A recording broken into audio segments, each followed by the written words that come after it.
Hello, and welcome back to Explorers of Elsewhere's Elysia Rising Faction Actions. I am DM Dan, and I am inviting you to have a little peek behind the curtain as we figure out what the world setting that our players find themselves in is up to whilst they're kind of doing their downtime. Just having a quick explore to see what all the factions around them are doing in their downtime, so as to influence the story in the sessions going forwards. So, off the back, since we last spoke, episode 11 and episode 12 were quite eye-opening episodes. There was a very big job that the crew managed to pull off, which involved diving into the depths of the mysterious and some say haunted Castle Elysia in the Ivories in order to retrieve an artifact for the lodge.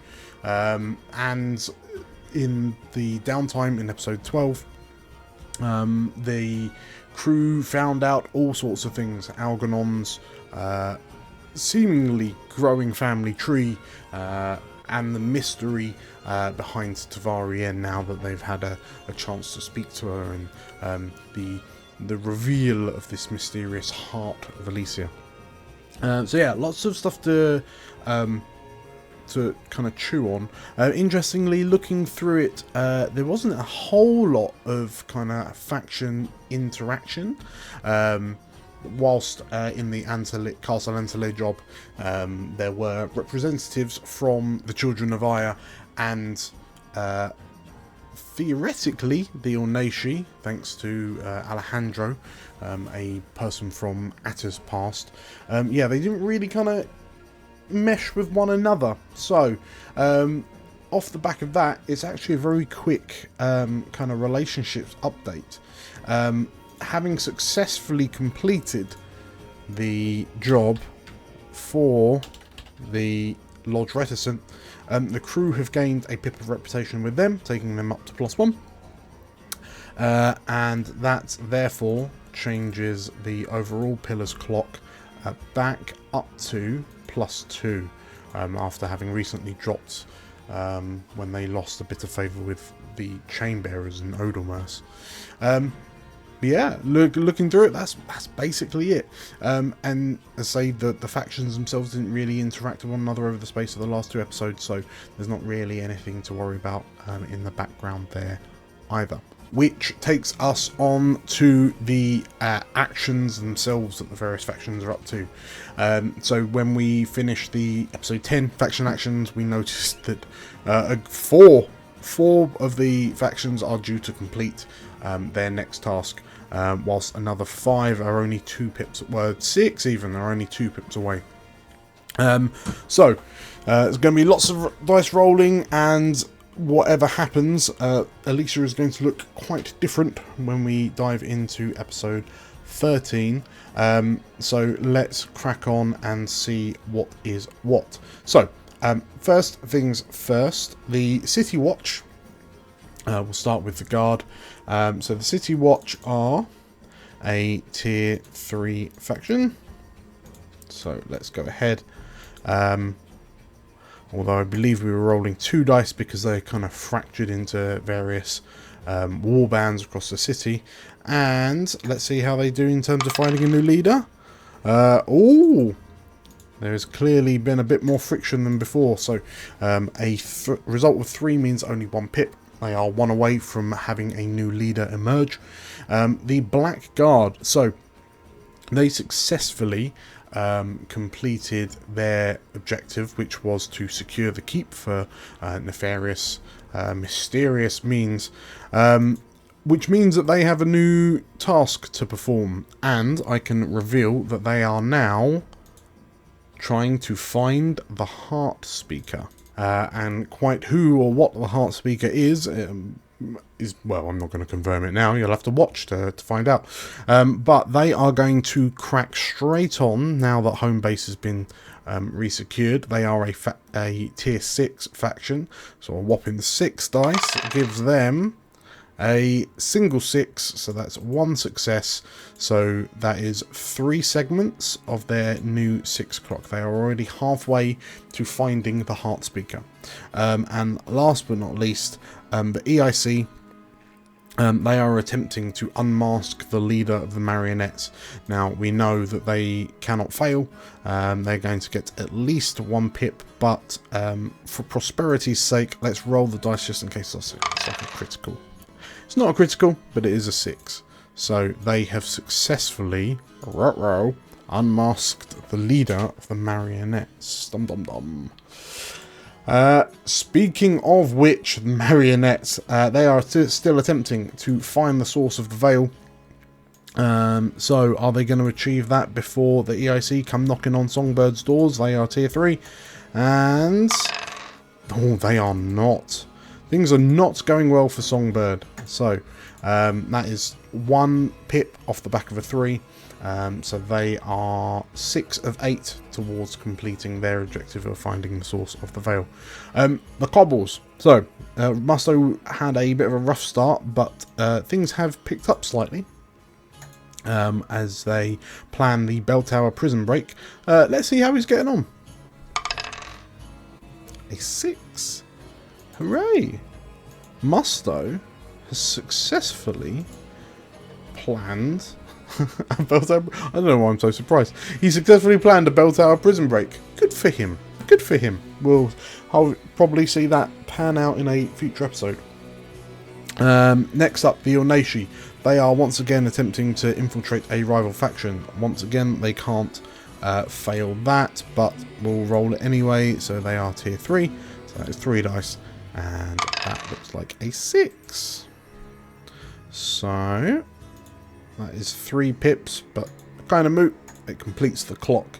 So they have successfully infiltrated a second rival faction.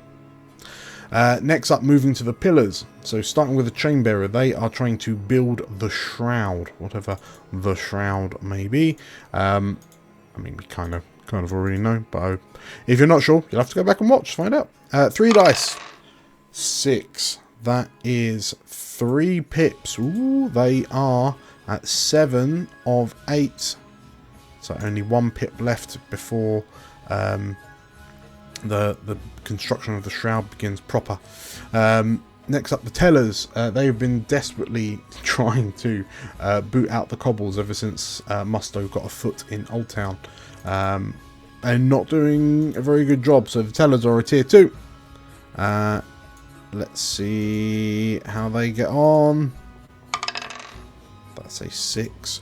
Oh, interesting. So 3 pips off the back of a 6 for the Tellers means that they have ousted the interlopers, the cobbles, from Old Town. So we'll see how Musto reacts to that. Here he's probably going to be a bit torn with what to do going forward. And finally, the Lodge.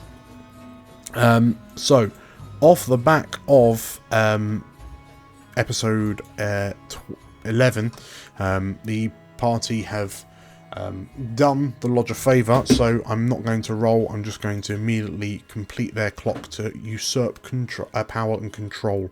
I suspect that the magical kind of cube that the party got for them would have kind of helped that. But yes, that is our 5th faction that's completed something. The Children of Aya next. They are so leaders of the faith. They are T4. So 4 dice. Boom. Let's have a look. Oh, a 5. So 2 pips takes us to 7 of 8. They are at the very edge of preparing for the summoning. 1 small push will tick them over. Very, very good. That'll be interesting when that drops. Next up, the Shield of Elysia. They are attempting to recruit new inmates because... recruit new initiates. As this war isn't going to fight itself. The streets aren't going to save themselves. 2 dice for the Shield of Elysia as a 2. Clearly, they're getting a bit too preachy. No one cares much for it. 1 pip takes them up to 3 or 4. Last but not least, the Garden Keepers, who've been quite quiet over the space of this campaign, apart from the time when they saved the city. 1 dice. They're attempting to propagate the Secret Grove. There we go. The Secret Grove, boop, has been propagated once again. Well, it was a massive, had a massive impact on the story when it happened last time, and it looks like, yeah, now we'll see what happens. Now it's happened again. The final faction grouping is the Forsworn, so headed up by the Kindling. They are also attempting to find the source of the Veil. So the Kindling are a tier 2 for a 4. So that is 2 pips, taking them up to 6 of 8. They've almost found the source of the Veil.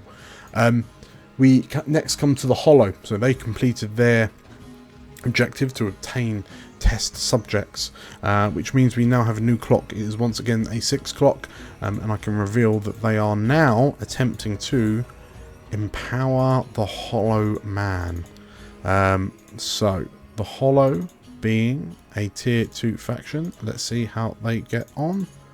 2 dice, a 6, halfway to full power, it would seem.